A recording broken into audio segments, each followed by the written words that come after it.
God said, I need somebody willing to get up before dawn, milk cows, work all day in the fields, milk cows again, eat supper, then go to town and stay past midnight at a meeting of the school board. So God made a farmer.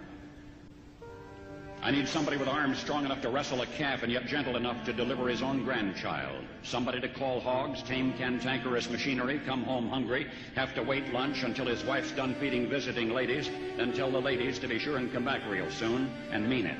So God made a farmer. God said, I need somebody willing to sit up all night with a newborn colt and watch it die, then dry his eyes and say, maybe next year.